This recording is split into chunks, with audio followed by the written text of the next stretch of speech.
I am Miss Vikhejyoti from Moral Rural Institute of Pharmacy, Sonai. In this presentation, I am going to discuss a topic that is gastrointestinal agents. Let us quickly have a look on content of presentation.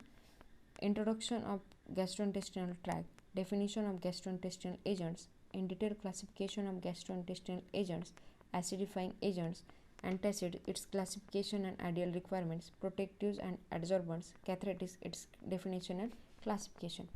Let's see the gastrointestinal tract. The digestive system is the gastrointestinal tract. It starts from the esophagus to anus. The main portion of gastrointestinal tract includes the stomach, small intestine, large intestine, and rectum with the exit anus, and it is divided into the upper and lower gastrointestinal tract. The gastrointestinal tract is an organ system responsible for consuming the digested foodstuff, absorbing nutrients, and expelling waste.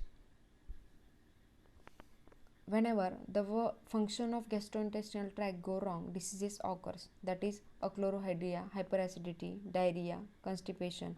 It is possible to correct these conditions by administering the suitable drugs like gastrointestinal agent. The definition of gastrointestinal agent is the agent which are used in the treatment of gastrointestinal disorder are called as the gastrointestinal agents. The inorganic agent used to treat the gastrointestinal disorder includes the products of altering the gastric pH, protectives for intestinal inflammation, adsorbent for intestinal toxin, and cathartics or laxative for the constipation. Next is the classification of gastrointestinal agents. There are mainly 4 types of classes. In that, first is acidifying agent, second is antacid, third is protective and adsorbent, and fourth is cathartics. Let's see in detail. First is acidifying agents or acidifiers. These are the agents which are used for the treatment of achlorohydria, that is a condition when there is a no or less secretion of gastric hydrochloric acid in the body. There are mainly 4 types of acidifying agents. In that, first is gastric acidifier. These are the drugs which are used to increase the acidity of stomach in the patient who are suffering from the achlorohydria or hypochlorohydria. Second is urinary acidifier. These are the drugs which are used to remove the acidic urine from body or to maintain the pH of urine. Third is systemic acidifier. These are the drugs which are able to neutralize the alkaline body fluid, particularly blood, in patients who are suffering from the systemic alkalosis. Alkalosis, it can occur due to the decreases the blood level of carbon dioxide, which is an acid, or it can also occur due to the increase the blood level of bicarbonate, which is an base. Next is acid. These are used as a pharmaceutical aid in the preparation of the medicaments.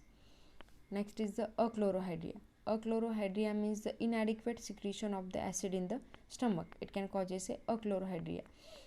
The symptoms of achlorohydria is stomach infection, mild diarrhea, abdominal bloating. Bloating means the buildup of gas in the stomach and intestine. Next is the malabsorption of the food. The malabsorption is a disorder that occurs when the people are unable to absorb the nutrients from their diets, such as carbohydrate, fats, minerals, proteins, and vitamins.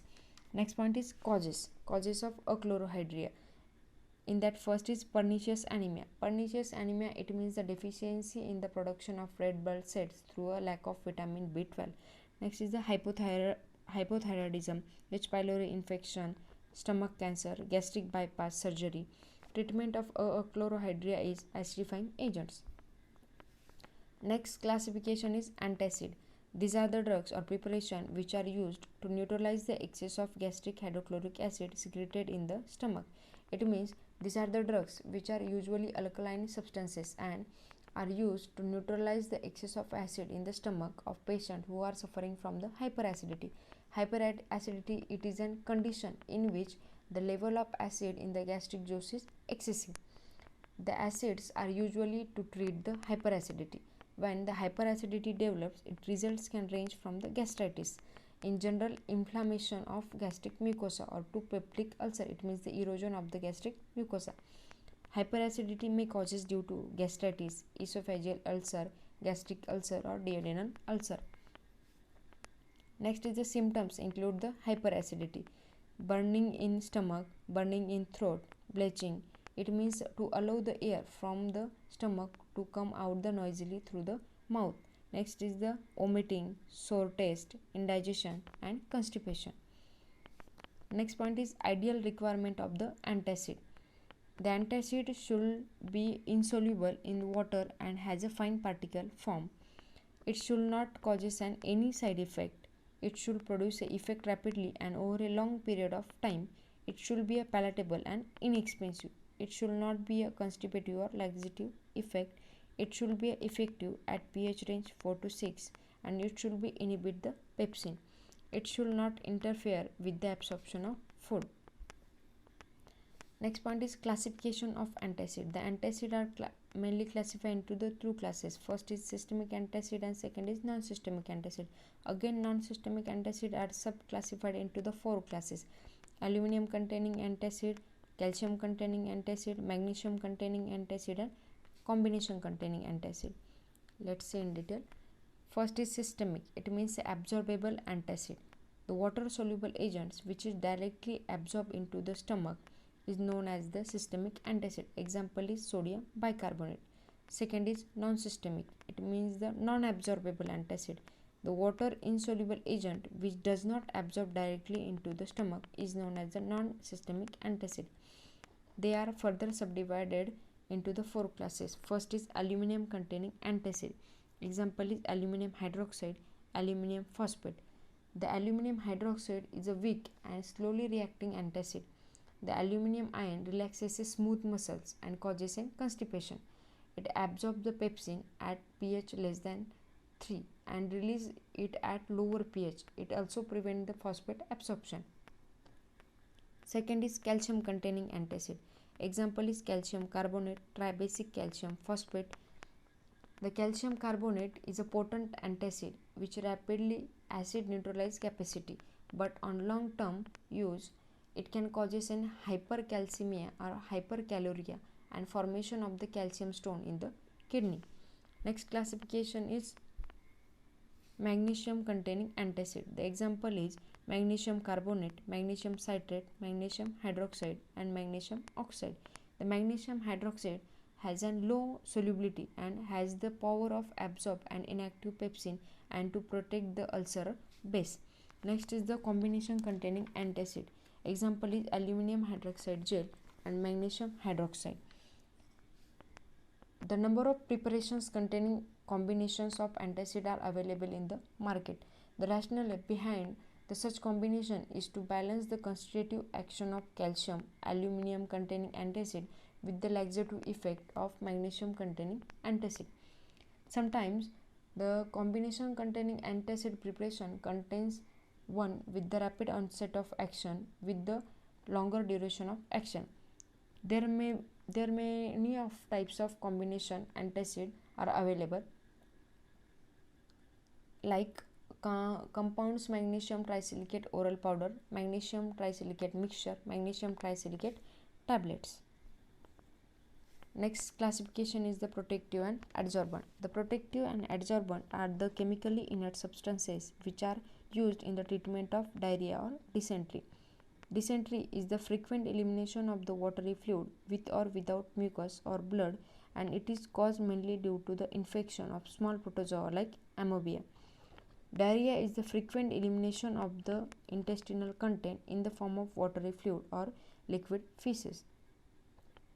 As a result of increased motility in the colon, the stool may contain blood, pus, mucus, or excess quantity of the fats. It may be a mild or chronic diarrhea. The mild diarrhea is due to the bacterial infection with their toxin side effects of some drugs, hypersensitivity, accidental or intestinal poisoning, while the chronic diarrhea is due to the gastric disturbances and absorption and inflammation. The protective and adsorbent are absorb gases, toxins and bacteria in the gastrointestinal tract. The substances like bismuth, subcarbonate, kaolin, bentonides, etc.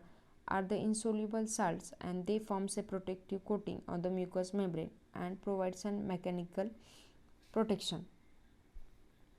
Next classification is the cathartics. The cathartics are the drugs which bring the defecation or the drugs which relieve the constipation. This act by increasing the osmotic load of the intestine by absorbing the large quantity of water and thereby stimulate the peristalsis. Poorly absorbable cations like calcium, magnesium, and anions like phosphate, sulfate, tartarates are contributing to this effect. The cathartics are water soluble and they are taken with the plenty of water. This is helpful in restricting the excessive loss of body fluid and reduces the nausea and vomiting. They may be given for cleaning the bowel before the surgery. The cathartics are mainly of two classes, purgative and laxative. Purgative are also the cathartics which act similarly but are generally mild in their nature of action. Laxatives are mild type of purgatives. They give rise to same effect but vary in the nature and mechanism of action. Cathartics, purgative, laxative act by retaining the fluid in the bowel. This may be administered by the oral route, that is in the form of suspension or powder, or rectal route in the form of enema or suppository. The cathartics are classified on the basis of mechanism of action in the four types of classification. First is stimulant, second is bulk forming, third is emollient, and fourth is saline cathartics. The stimulant are act by local irritation on the intestine tract which increases the peristaltic activity. It means the muscular contraction, especially organ of the digestive system such as the esophagus and intestine. Stimulants will work very quickly and work in the matter of 2 to 8 hours, so it can work for acute constipation. Example is castor oil, senna and aloe, etc. Next class is bulk forming. Bulk forming laxative increases the bulk of intestinal content. Example is cellulose, coriagum, etc. Next is the emollient.